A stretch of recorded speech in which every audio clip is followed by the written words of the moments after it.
So I assume, Agripina, you're going to go first, and I'll turn it back over to you. So discrimination against Latinx communities contributes to medical mistrust. Who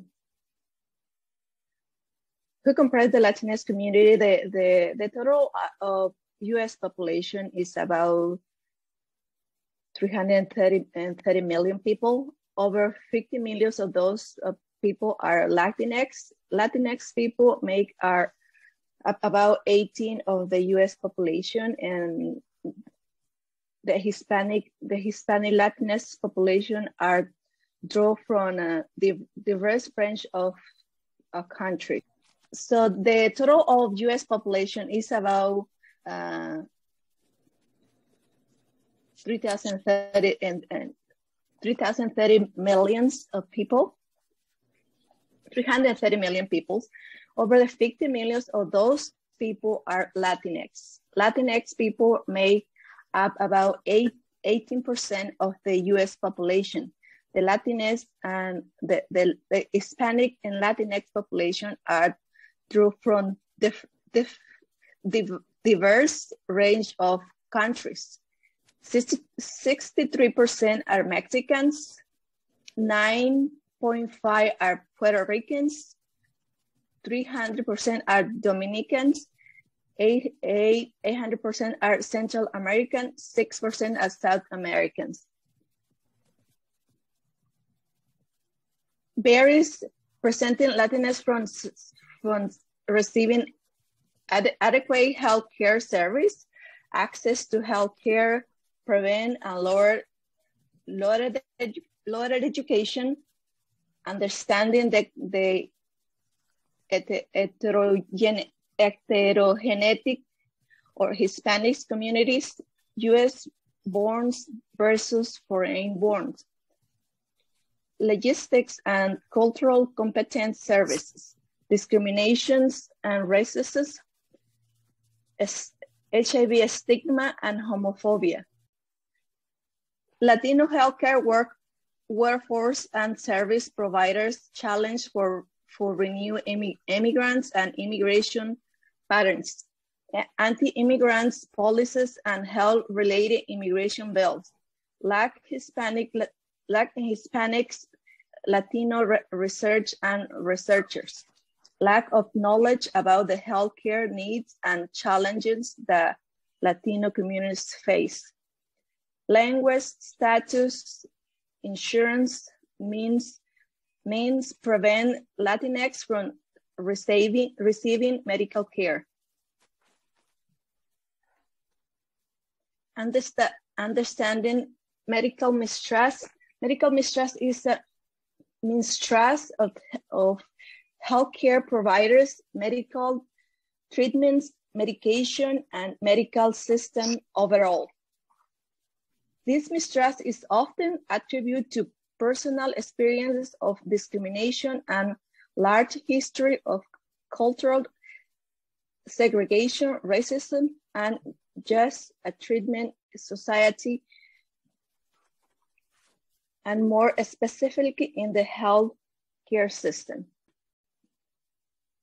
Medical mistrust in the Latinx community.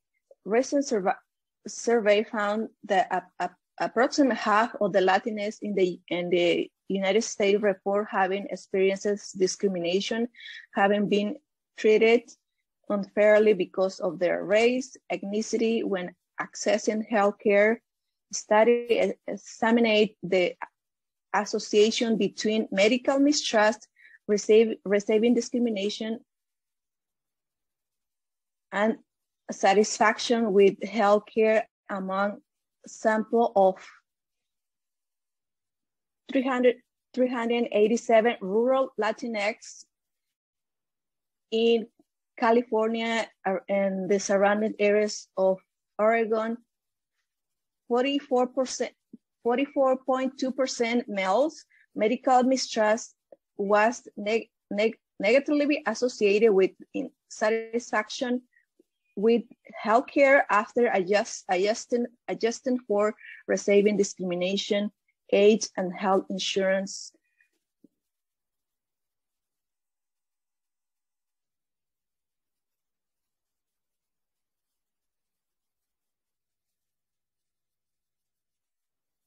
Medical mistrust is in the Latinx community. Medical mistrust results in lower quality of healthcare, failure to pay patients to take medical advice, patients advice or recommended testing and screening, and broad understanding healthcare services, lower satisfaction with healthcare receive. Unfortunate discrimination exists in systems means to protect well-being of healthcare. Examples of such as the system includes healthcare, housing, education, this criminal justice, and finance discrimination, which includes racist, can lead to chronic and toxic stress and shape social and economic factors that put some people from racial and ethnic minorities groups in increased risk of disease. Factors contribute to increased risks of minority communities, healthcare access, utilization. People from some racial and ethnic minorities groups are more likely to be uninsured than non-Hispanic whites. Healthcare access and also be limited for these groups by many other factors, such as lack of transportation, childcare, or ability to take the time off of work, communication and language barriers, cultural differences between patients and providers, and historically and currently discrimination in healthcare system. Some people from racial and ethnic minorities groups might hesitate to take care because they distribute the government and healthcare system. Existing stigma with HIV communities many within our community have to live with many barriers to access treatment, along with those already existing for Latinx community members. Among these barriers is the stigma surrounding HIV. A person living with the stigma, this disease like HIV, place them in a spot of darkness and distance them from other people. This distance results in individuals having difficulties gaining access to basic things like treatment and jobs. The social stigmas around HIV can be emotional to more than many other diseases. The social stigma surrounds. HIV causes depression, anxiety, and shame and guilt.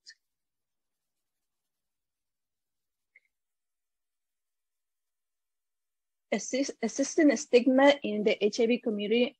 Many people in the HIV community must live in a stigma surrounding their disease without access to basic service for fear or being identified by immigration in their area if they are non-citizens.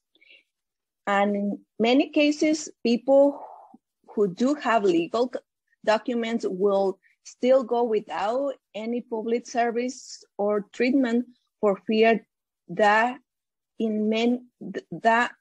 might affect their legal state. How stigma and HIV affects access to service? Perceiving discrimination based on Latino ethnicity and HIV serostatus results in medical mistrust. Medical mistrust was found to medicate the association between two types of prescribed discrimination related to being Latino and being HIV positive. RAT adherence. Give this finding in intervention should should be developed that increase the skills of HIV-positive Latino men to address both perceived in discrimination and medical mistrust.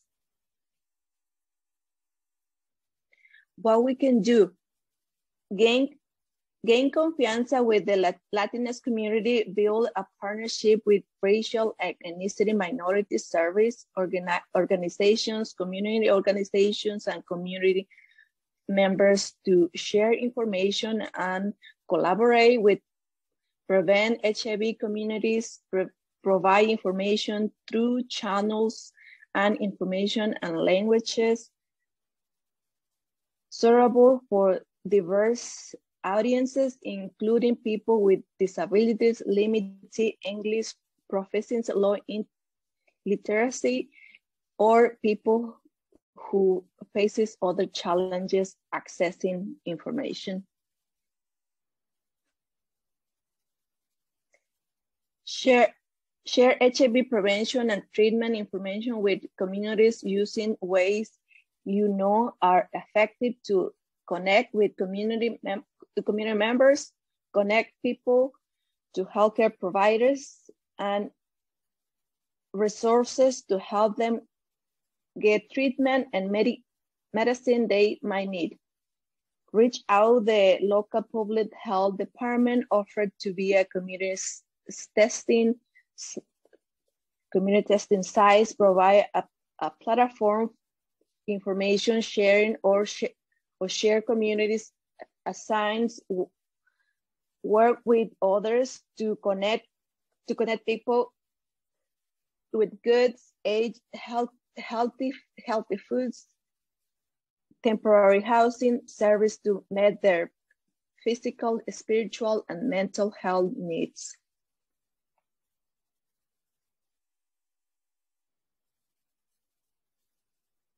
Creating opportunities for Latinx communities members to become outreach volunteers, build meaningful connections, and create support system for those in the Latinx HIV community. Advocacy presented by those within the community will build trust and visibility for those harboring mistrust. Creating forums and support groups run by knowledgeable and qualifying community members, create a safe place for members, seeking counsel and resources that could be otherwise hesitate and distrustful of traditional medical forums and information centers. We're now going to turn the mic over, or the screen over. Hopefully this will work, to Dante King, and to hear what your discussion related to these issues and how they manifest in the Black and African American communities. So I want to start with a quote actually from Abraham Lincoln, and I'm sharing this because this underscores kind of the magnitude of white supremacy, but also the disposition of white people towards Black people and the aversion the aversion to Blackness that was established in the Northern American continental context, which is in alignment with how anti-Blackness has functioned and looks around the world, but there's also a uniqueness into the ways in which it functioned here. Because it's, again, not only is white supremacy infused into every context or institution in the superiority, the regard of superiority that is held within our culture, but also there's a disposition toward Black people that white people, in making this culture, gave carte blanche to every other group to mistreat Black people, as well as for Black people to disrespect, degrade, and demean Black people. So in this quote, this is during a senatorial debate of 1858, President Lincoln said, "I am not, nor ever have been in favor of making Black people voters or jurors or politicians or marriage partners. There is a physical difference between the white and Black races, which I believe will forever forbid the two races, living together on terms of social and political equality. And inasmuch as they cannot live while they do remain together, there must be the position of superior versus inferior. And I, like any other man, and I want to emphasize that, like any other man piece, am in favor of having the superior position assigned to the white race. So there's a spectrum of this that manifests within our culture. Not everyone is necessarily extreme about it, but one of the core tenets of white identity, when you look back through the colonial period, is the degradation of groups such as Indians, as they were called through the law, so Native American people, but particularly Black people. And so in every, I'm going to share a snippet of hundreds of thousands of statutes and laws that existed during the colonial period. I'm going to map it over into the post-emancipation period as well. In this talk, I want to underscore white supremacy and anti-Blackness. I just shared an example on a personal and cultural context, but also how in the cultural context, it's been infused, again, through every institution. And I'm going to give an example of some specific institutions, particularly government, lawmaking, legislation, academia, the institution of religion and healthcare. So for example, when we look at religion and how that was established, this is one of many laws when the religious context was being established in the United States. And this is Maryland, this is 1649. This is the Maryland Toleration Act. It says, for as much as in a well-governed and Christian commonwealth, matters concerning religion and the honor of God ought to be in the first place to be taken into serious consideration and endeavored to be settled, be it therefore ordained and enacted by the Right Honorable Lord Caecilius, Lord Baron of Baltimore, absolute Lord and proprietary of this province, with the advice and consent of the upper and lower house of this General Assembly, that whatsoever person or persons within this province and the islands thereunto belonging shall henceforth blaspheme God, that is, curse him, or shall deny our Savior Jesus Christ to be the Son of God, or shall deny the Holy Trinity, the Father, Son, and Holy Ghost, or the Godhead of any of the said three persons of the Trinity, or the unity of the Godhead, or shall use or utter any reproachful speeches, words, or language concerning the Holy Trinity, or any of the said three persons thereof, shall be punished with death and confiscation or forfeiture of all his or her lands and goods to the Lord Proprietary and his heirs. Okay, so I'm going to stop sharing my screen for a second. And I'm sharing that because that gives you a context for the way in which the manifestation or the creation of the legal context and what that became as an agenda and a legitimate way of moving forward a white agenda concerning religion, concerning every other facet of our culture. It was done in a very organized manner. People deliberated around this, and it also has a context that extends back to deities or royal figures such as Elizabeth I, King Ferdinand, Queen Isabella, and what they did concerning expelling Muslim people from Spain, right? So there's a context that is, there's a larger context and or a foundation that undergirds this in terms of how this unfolds here. And so out of this, we've got different sects of religion that I'm going to talk about, such as the Baptist Church, Methodism, Presbyterianism, that all serves that is all implicated and or a part of this. So I shared that one example, but I'm going to move into talking about anti-Blackness and also how religion kind of intersected with this. So the way in which I define it, and what the other speaker who spoke yesterday, she mentioned this term, but anti-Blackness is a legal, social, cultural, economic, psychological, and sociological condition developed through European colonialist, imperialist ideas, beliefs, and ideals and ideologies that Black and brown people of African descent are inferior, animalistic, and barbaric. In North America, particularly the United States, anti-Blackness is the underlying foundational principle of racism. It can be observed through explicit laws and policies at the local, state, and federal levels that just have gone on for decades and centuries that specifically targeted Black and brown people of African descent really using the notion of skin color as prima facie evidence, so on its face, in a way that's very unique and different than it has targeted and or impacted and affected any other group. And as this legal context is being established, it's set up a cultural context, and it's all psychological, which I believe is one of the reasons why we haven't been able to really get at the issues that we deal with today concerning Black people or the Black community. So it says, the legal and cultural ideal was established to oppress, disenfranchise, demean, invalidate, surveil, diminish, minimize, degrade, kill, and otherwise harm Black and brown people of African descent, mentally, emotionally, symbolically, physically, and spiritually, through political, economic, legal, educational, religious, social, and all other institutional means.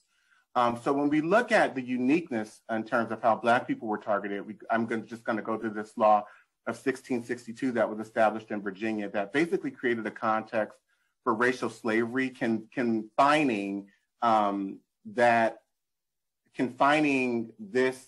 predicament, this situation, to the wounds in the bodies of Black females. So it says, whereas some doubts have arisen where the children got by any Englishman upon a Negro woman should be slave or free, be it therefore enacted and declared by this present Grand Assembly that all children born in this country shall be held bond or free only according to the condition of the mother. And it implicated other non-English people who were referred to as Christian, okay? So I'm gonna ask you to come on the screen again. I'm gonna ask you, for those of you who can, how many of you, if you were a Black female, would trust the legal context? Or would trust white men? Not many, right? I wouldn't either, right? So when we talk about this mistrust that we have, it's a mistrust in America. It's a mistrust in white people. It's a mistrust in institutions that have been established by white people. Because what this law did, in many that followed, that constituted that Black women were promiscuous and couldn't be raped, so they weren't protected under rape law. But what these types of laws did was it legalized rape of Black females. It made it normal. It conjoined, as Dr. Morgan references in her work, it economized the Black female body and womb. And so when you think about the regard that white men and white culture has created in terms of the situation that they have created for Black people, in terms of the pathologies, the stigmas that have evolved and continue to persist, and the ways in which every person that participates in American culture psychologically latches on to these same beliefs, even though consciously we make decisions to attempt to reject them. The magnitude of this is substantial. I'm going to go to another law, this law of 1680, that said, whereas the frequent meeting of considerable numbers of Negro slaves under pretense of feasts and burials is judged of dangerous consequence, for prevention whereof for the future, be it enacted by the King's most excellent majesty by and with the consent of the General Assembly, and it is hereby enacted by the authority aforesaid, that from and after the publication of this law, it shall not be lawful for any Negro or other slave to carry or arm himself with any club, staff, gun, sword, or any other weapon of defense or offense, nor to go or depart from his master's ground without a certificate from his master, mistress, or overseer, and such permission not to be granted but upon particular and necessary occasions. And every Negro or slave so offending, not having a certificate, as aforesaid, shall be sent to the next constable, who is hereby enjoined and required to give the said Negro 20 lashes on his bare back, well laid on, that means with no clothing, and so sent home to his said master, mistress, or overseer. And it is further enacted by the authority aforesaid, that if any Negro or other slave shall presume or lift up his hand in opposition against any Christian, shall for every such offense upon due proof made thereof by the oath, by the word, by the oath of the party before a magistrate, have and receive 30 lashes on his bare back well laid on. And it is hereby further enacted by the authority aforesaid, that if any Negro or other slave shall absent himself from his master's service and lie hid and lurking in obscure places, committing injuries to the inhabitants, and shall resist any person or persons that shall by any lawful authority be employed to apprehend and take the said Negro, that then, in case of such resistance, it shall be lawful for such person or persons to kill the said Negro, nor slave so lying out and resisting, and that this law be once every 6 months published at the respective county courts and parish churches within this colony. So this law, the Casual Killing Act, read, and if any slave resist his master or owner or other person by his or her order correcting such slave and shall happen to be killed in such correction, it shall not be accounted a felony. But the master, owner, and every such other person, could be Indian, could be Black, could be someone who is of Jewish descent, shall be free and acquit of all punishment and accusation for the same, as if such accident never happened.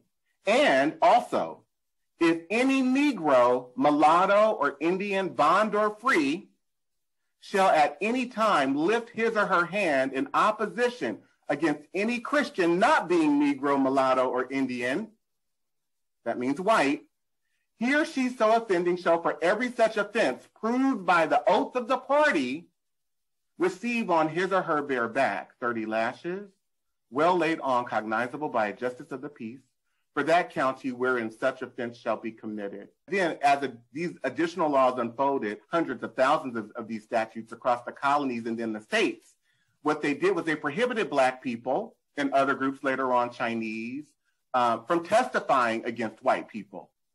You know, I talked about the cultural context a bit and how that informed the institutional context, the legal context of both religion and just rights and privileges that begin to be afforded for white people and kind of create white identity and white community. You also have emerging out of the legal context, out of the religious context that I shared, different sects of Christianity, such as Presbyterianism. You've got the Methodist Church forming, the Baptist Church forming during the 18th century in terms of how we refer to it and know it today. And these laws, these religious beliefs inform the cultural context and leaders who actually develop and or are benefactors of these academic institutions that begin to be created during this period between the 17th and 18th century. And so I've showed Harvard, we've got Yale, Princeton, that's established during this period. And these are all people who are directly, most of them are directly, some of them are indirectly associated and involved in the slave trade. They are also highly religious figures. They're royal figures. These are the leaders and the creators, the arbiters of culture, right? And so we go and we look at and examine who these people were in their own personal lives, what they stood for, and then how they created the foundation of these institutions that we refer to as top tier Ivy League institutions. And then not only looking at that, but beginning to look at what they legitimized and affirmed as it pertains to medical philosophies and doctrine that emerged from these institutions. So some of the philosophers, Carl Linnaeus, who did not attend any of these universities, but his work was helmed as the first person, one of the first people who established anthropological classifications concerning the different races of people. And for Black people in particular, he referred to us as cunning, phlegmatic, lazy, lustful, careless, and governed by caprice. So again, a lot of opinion there, very subjective, and yet this is what was considered medical doctrine, and which other philosophers then begin to build upon. So a few that I'll refer to, Dr. Charles Caldwell, who introduced the philosophy of phrenology, a pseudoscience that involves the measurement of bumps on the skull. Dr. Caldwell argued that African people's rightful place was slavery because our skulls had less bumps, suggested less bumps. He attended the University of Pennsylvania School of Medicine. You've got people like James Marion Sims, who's touted as the father of gynecology, who brought 11 African-American females and kept them in a laboratory and used them as a subject to perfect the condition of vesicovaginal fistula, which was a procedure that he later used on white females He did not use anesthesia on one of the subjects and repeatedly he did not use anesthesia during the process and rationalized it by stating that the procedures were not painful enough to do that. And that comes right from that playbook of Black people have a higher pain threshold, which you also see earlier on in this century that is espoused and written about by President Thomas Jefferson in his notes on the state of Virginia. He repeatedly operated on more than one of the women more than 30 times. And so I have these pictures here because, again, it's continued not just degradation, but there's a disposition of not seeing Black people as human, recognizing our humanity, but also constructing, reinforcing a value system that we are for the taking, that we can be treated in any way, not as human. But again, the recognition of our humanity is embedded into each and one of these laws, because as I always say, these laws were not created to control livestock. They weren't created for chickens or cows. So there is a very there's a very intentional attempt to deconstruct our humanity. So Sims became the president of the American Medical Association. He attended Jefferson Medical College. You've also got people like Samuel Cartwright, who became known as an expert in Negro medicine, who also argued that slavery was beneficial for Black people for medical reasons because we had lower lung capacity and that forced labor was good for us. He said, "It is the red vital blood sent to the brain that liberates their minds when under the white man's control, and it is the one of sufficiency of red vital blood that changed their minds to ignorance and barbarism when in freedom."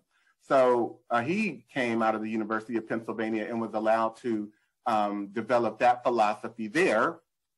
He also created the conditions of drapetomania and diaesthesia aethiopica, where he espoused that African Americans had this desire to free ourselves, that was an untamed desire, and that it must be some sort of mental illness. And he also promoted the idea of rascality amongst Black people, that we lacked a work ethic. And he prescribed in his prescriptions that we needed to be kept in an infantile state, and beatings and whippings would do the job. So again, here's another medical philosophy, again, right out of the University of Pennsylvania. I'm going to skip over this. Dr. Thomas Roderick Drew, who's the 13th president of William and Mary College. He believed and argued that enslaved Negroes were not fit for the condition of freedom. And again, these people are not only highly touted and considered academics, many of them Christian, many of them people who believe they are very intellectual.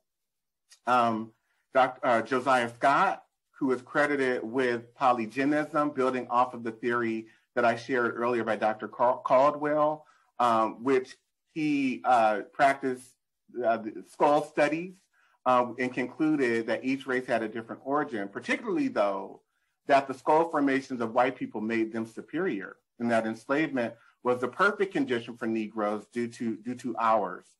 He also argued in this book, Indigenous Races of the Earth, that Black people, Negroes, were a creational rank between Greeks and chimpanzees in terms of our intelligence.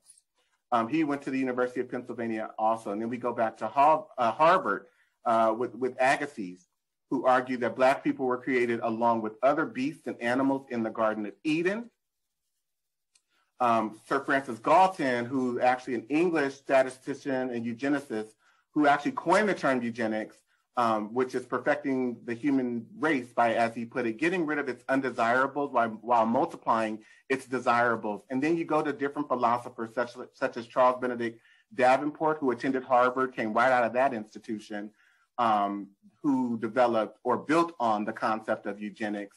You go to people like Madison Grant, who was also an anthropologist and an attorney, who also built upon it, who came right out of Yale, who established a racial ladder where he espoused that Europeans were more dominant in their traits of intelligence. His theory informed what became known as the intelligence quotient, as well as some other, and the testing around that. He also categorized that between Europeans, different ethnic groups of ethnic Europeans, and also Russians were the non-Negroes who were above Black people in terms of their intellect, in terms of our intellect. And so the theory of eugenics was then affirmed by the Supreme Court in 1927 when they decided and ruled that permitting compulsory sterilization of the unfit, including the intellectually disabled, for the protection and health of the state, did not validate the due process clause of the 14th Amendment of the United States Constitution. And that was the case concerning Carrie Buck. Between 1929, though, and 1974 in North Carolina, 7,600 people were sterilized, 5,000 of which were Black. Out of those sterilized, 85% were women and girls. And in 1970, a total of 200,000 Black women had been sterilized. And by 1980, that number reached more than 700,000. So even though the eugenics program was eliminated in 1977, legislation permitted involuntary sterilization up until 2003. And so when you think about the relationship that Black people have had in this country, understanding through the treatment, the type of response that we receive in every institution, but particularly in healthcare setting, and then going back to the Tuskegee study of untreated syphilis in the Black male, which was mentioned earlier by someone, why should we trust this country in any of its institutions? A lot of the medical practices, the philosophies are very subjective in their nature. It calls into question, what is science? Who is science for? Who are these institutions built for? Who were they not built for? And how does that impact the care and or the lack thereof that we receive today? So we've got a lot of medical terrorists that we hail as medical professionals and doctors that were masked as experts, academics, intellectuals, and medical professionals. And so I ask for those of you here today who are clinicians, who are physicians, what is your relationship to all of this? Because a lot of these philosophies inform medical practices today. And not only that, I'm going to follow this up, and then I'll close shortly, by this history of harm. These are postcards, and I'm going to flow through a series of them, of different lynchings that that followed the emancipation period of Black people, where white people were allowed many times to enact mob violence, is what they called it. A particular popular form of that was hanging by rope. And as you can see in these pictures, people are posing, smiling. There was no protection because for many of this period, for much of this period, Black people were not allowed to testify against white people. And even when they were, the jurors, the judges, everyone was all white. So it typically not lead to any convictions. But I want to go to a popular clipping in a newspaper because it underscores the lack of protection that's been built into this culture for people of color, particularly for Black people. And what it says, I'm just going to go past these. And again, these are postcards that were sold, circulated, and sold all around this country. And so this clipping says, and this speaks to the lack of protection. John Hartfield, who actually was dating a white woman, and this mob went after him, will be lynched by the Ellisville mob at 5 o'clock this afternoon. Governor Bill Gross says he is powerless to prevent it. Thousands of people are flocking into Ellisville to attend the event. Sheriffs and authorities are powerless to prevent it. So where do you go if you're Black? What type of protection has been built into this culture or these institutions? And I would argue little to none, and none at all in many cases. So again, Caretha Mitchell says it is not behavior that determines how you are treated as a citizen, it is demographics. And then another quote by Malcolm X, and I'm going to go into a few strategies and then I'll stop. He says, when you're in your own nation, in your own land, you're in a position to get justice. But when you're in another man's country, in another man's land, under another man's flag and under another man's government and under another man's court system, you have to look to that other man for justice and you'll never get it. So a few strategies, and I put here, we need us because we need culturally specific healthcare advocacy groups and professionals consisting of individuals from community who can really go and be a support for Black and brown people who may lack access to whiteness in terms of a proximity to it. And what I mean by that, who may not be educated in the white context, may not be able to speak the language, so that we can really get into these facilities and advocate for people who look like us, understanding that the degradation and the disrespect is built in, it is psychologically built in everywhere. We need to redefine and reframe who we are outside of a white normative mainstream stereotype or stereotypics and definitions and pathologies about who Black and brown people are. And we also need to hold white people accountable for their history that informs how they show up today in terms of white solidarity, not calling out practices and processes that are harmful to the Black body, not willing to challenge their own whiteness and or relationship to things that are harmful for Black and brown people. Practice self-acceptance of every aspect of ourselves each day without judgment. Locate friends who love and support us regardless of our status and or circumstance, and really normalize sexual activity.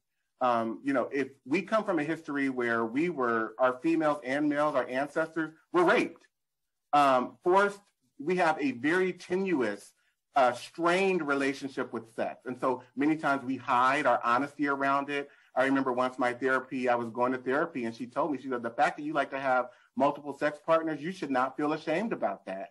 You need to own it. I mean, we just have to release the judgment. And then seek out culturally specific and culturally responsive care, particularly Black and brown health providers, medical providers that we can vet, and we can be systems of support for other people so that they can find healthcare professionals in context that will help to be life affirming and life enhancing as opposed to debilitating. And then remain questioning and suspect of all medical practices and all institutions within this country and in this culture. We have about 5 minutes, and this is perfect. You want to open it up? I assume you want to open it up for questions and comments? Yeah. Beautiful, perfect timing. Thank you.